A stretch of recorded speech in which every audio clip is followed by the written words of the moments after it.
I always thought the day my child was born would be the happiest day of my life. I was wrong. Because now, looking back, I realize that day wasn't a beginning. It was the start of a carefully constructed lie. A lie that crept into my life wrapped in soft blankets, with tiny fingers and a fragile heartbeat. A lie I loved more deeply than anything else in this world.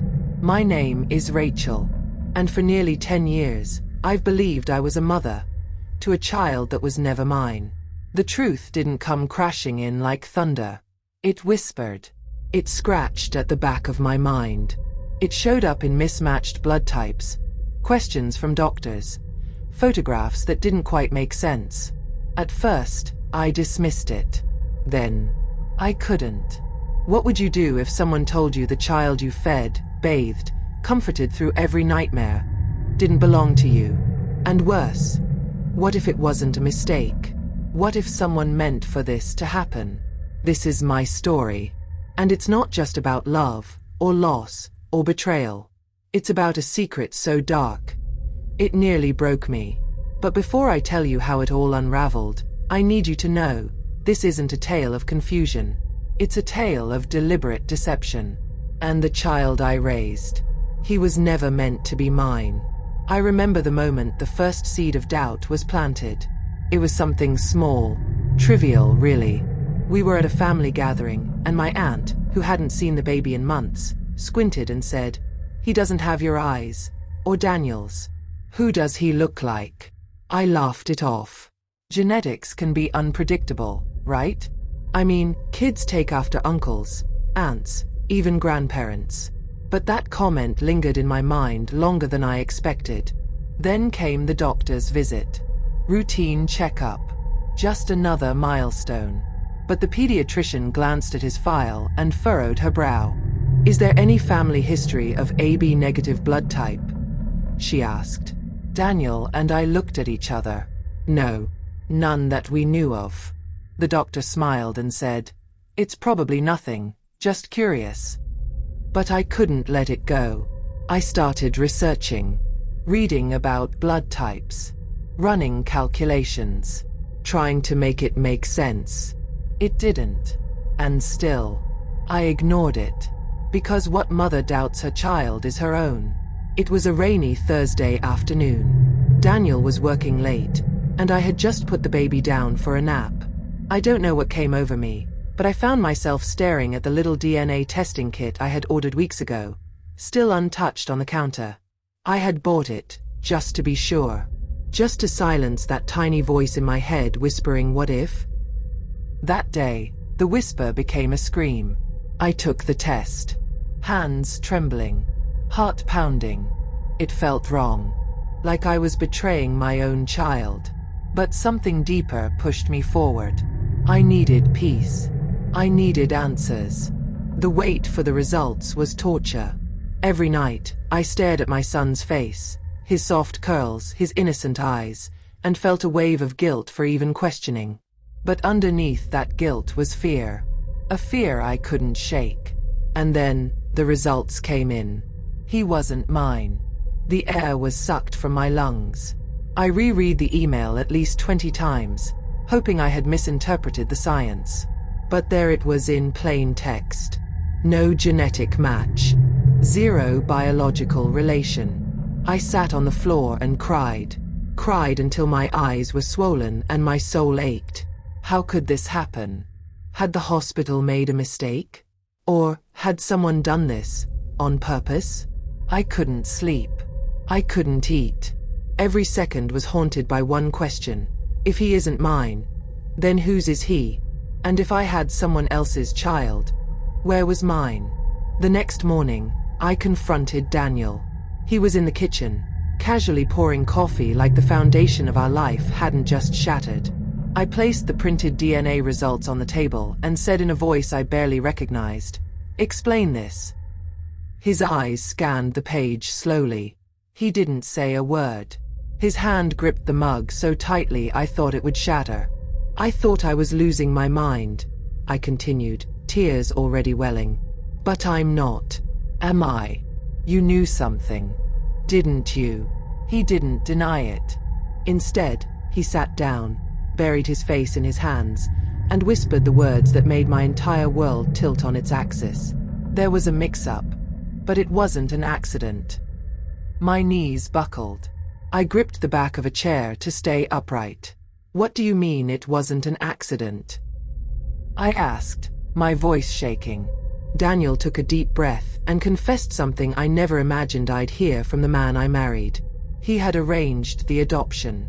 Only, it wasn't a regular adoption. It wasn't through an agency. There was no paperwork. No legal clarity. Just a deal, under the table, with a woman he knew from his past. I thought I was protecting us, he said, eyes pleading. I thought we were doing something good for a child who needed a home. But she lied to me. The woman, her name was Monica, claimed she couldn't care for the baby. Daniel agreed to take the child in.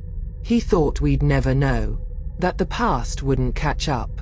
But Monica never told him the whole truth. She had switched the babies.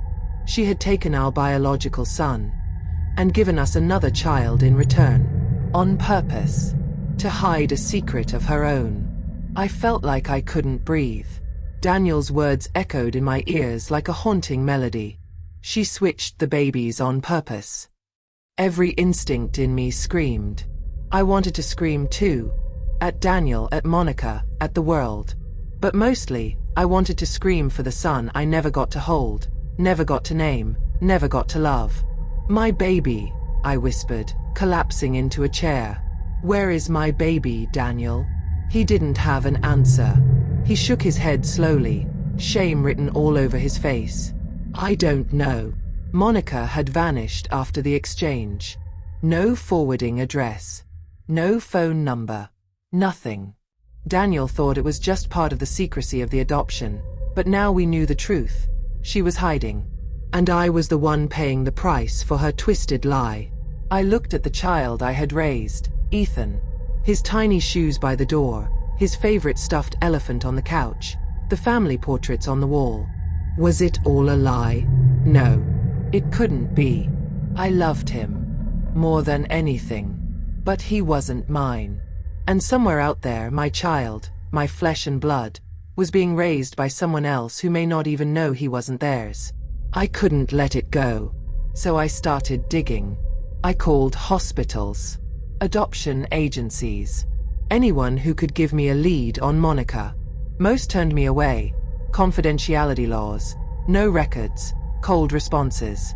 But then I remembered something. A detail Daniel had forgotten. Monica once mentioned she had an older sister who lived in Chicago. That was the thread. That was all I needed. I drove down to Chicago alone. I didn't tell Daniel. I needed to do this myself. I needed answers. For my heart. For my son. I knocked on apartment doors. I asked questions. I showed pictures. Some people slammed their doors in my face. Others offered sympathetic shrugs. Then I found her. Renee, Monica's sister. At first, she denied knowing anything. She claimed they hadn't spoken in years. But when I showed her the DNA report and told her everything Monica had done, something cracked. She always was unstable, Renee said finally. I told her to come clean. I told her this would end badly. I begged her. Please, if you know where she is, I need to find my child. Renee hesitated, and then she gave me an address. It was a small town in Indiana. Monica was living there, and according to Renee, she was raising a little boy named Liam. He was around 5 years old, the same age as Ethan. My knees went weak. Was Liam my son? I didn't sleep that night. My hands trembled on the steering wheel the next morning as I drove to the address Renee had given me. Every heartbeat was louder than the last, pounding with the rhythm of fear, hope, and uncertainty. What if this little boy wasn't mine? What if Monica denied everything again? What if I was about to break a stranger's home? But somewhere deep down I felt it. A quiet pull. A connection I couldn't explain. The house was small. Peeling paint. A tired swing creaked on the porch. And then, I saw him. He was playing in the front yard, running after a red ball with a clumsy, joyful wobble only a 5-year-old could pull off. He had a head full of curls, just like mine. His skin tone was a shade lighter than Ethan's, but his eyes were my mother's. I stopped breathing. Time froze. Every part of me knew. This little boy, this stranger, was mine. I stepped out of the car, my legs trembling so violently I thought I'd collapse. He didn't notice me. He was laughing, chasing that ball like the world was simple and pure. Then the front door creaked open. Monica stepped out, and the moment her eyes met mine, she froze. "Claire," she whispered, as if seeing a ghost. "You knew," I said, barely able to speak through the lump in my throat. "You knew what you did." She didn't deny it, didn't run, didn't lie. Tears welled up in her eyes, and her voice broke. I was scared. I couldn't lose him. I didn't plan to switch them at first. But when I held Liam, when I looked at him, I knew I could never let him go. "You stole my son, Monica," I said, the pain erupting like a volcano inside me. "And I gave you mine," she replied softly. "Do you not love him?" That silenced me. Because yes, I did. Fiercely. Completely. I loved Ethan. And now, I loved Liam too. I stood there, staring at the little boy who was biologically mine, and yet felt like a stranger. And behind me in the car was Ethan, the child I had raised, loved, fed, protected. My son in every way that mattered. Except blood. I was torn between two worlds, and neither one made any sense anymore. Monica invited me in. We sat in silence for a while, just staring at each other. She looked tired, older than I remembered, but her guilt was written all over her face. "I never meant for it to go this far," she whispered. "You had 5 years to tell the truth," I said. She nodded. "I know." And then, almost like she was trying to give me peace, she said something I'll never forget. Maybe God meant for us to raise each other's child. But I wasn't ready for peace. I was ready for answers. Why hadn't the hospital noticed? Why had the DNA tests been delayed? Why had no one suspected anything? I called my lawyer. A week later, legal proceedings began. It wasn't just a matter of returning the children to their biological parents. It was about what was best for the boys. The court ordered psychological evaluations. Family services got involved. There were home visits, interviews, assessments. Liam came to visit my home. Ethan spent time with Monica. And let me tell you, there is no heartbreak like watching your child call another woman mommy, with the same innocence he once gave you. Every night I asked myself, do I fight to raise my biological son? Or do I keep the child who knows me as his mother? There were no easy answers. Only pain. And more questions. The day of the court decision felt like a funeral. Not because someone had died, but because something was about to. Either way, I was going to lose a son. I sat on the cold wooden bench, Monica across the room, each of us with our lawyers, pretending this was some normal custody hearing. But it wasn't. This was about 2 boys, 2 lives switched at birth, and the impossible choice of who would raise them now. The judge entered.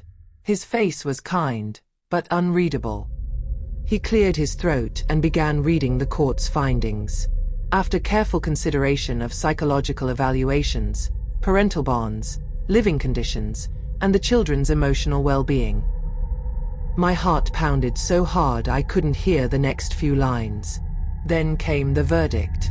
The court rules that both children shall remain with the families that raised them. I couldn't breathe. Not because I was relieved, but because I wasn't sure what relief felt like anymore. Ethan would stay with me. Liam would stay with Monica. But we were ordered to begin regular visitations. Family counseling. Rebuilding connections between children and biological parents. Slowly, carefully. It wasn't perfect. It wasn't a happy ending. But it was something. Ethan and Liam have playdates now. They laugh together like brothers, which, in some twisted way, they are. Monica and I talk more than I ever expected. We're not friends, but we're connected forever now. Some days, Ethan asks me why Monica hugs him for too long. Some days, I catch Liam looking at me like he remembers something deep in his bones. There are no answers, just moments, and healing, and love, and a story that no one would believe if I hadn't lived it. So I ask you this, dear viewer. What would you do if you discovered the child you raised wasn't yours? Would you fight for biology or for the bond you built? Let me know in the comments below. And if this story touched you in any way, share it. Because somewhere out there, another mother might be holding a child that was never meant to be hers, but was chosen by fate anyway. Thank you for walking this journey with me. It's been raw, painful, and real. Life has a way of throwing truths at us we never saw coming. But even in the most twisted moments, love has a strange way of finding its place. If this story touched your heart, please like, share, and subscribe for more real-life stories that reveal the hidden layers of family, identity, and human connection. And remember, some stories aren't just watched. See you in the next video.